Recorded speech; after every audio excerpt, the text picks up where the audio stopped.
I didn't grow up in a tech world. I grew up with chalkboards, pens and paper.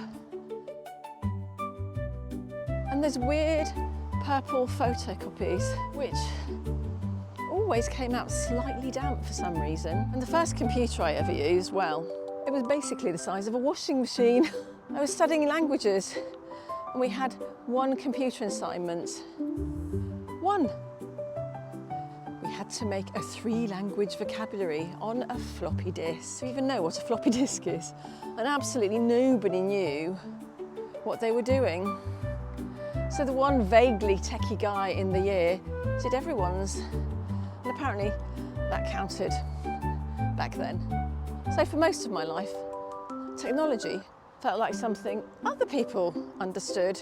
So when I decided to start a YouTube channel, the filming didn't scare me particularly, but the technology did, because suddenly people online were saying things like cinematic B-roll and colour grading, and all I was trying to do was find the save button.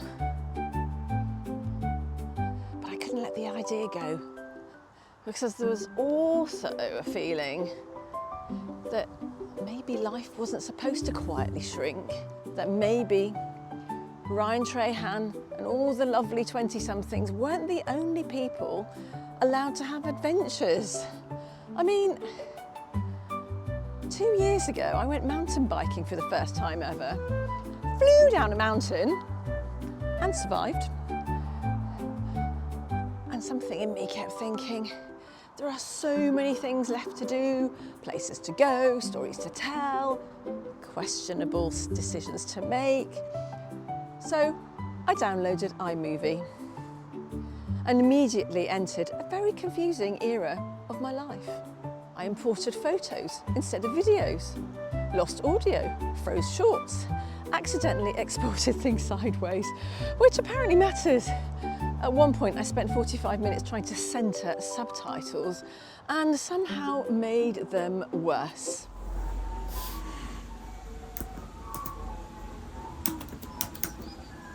And oh my good friend CapCut, I genuinely think CapCut wakes up every morning and chooses violence.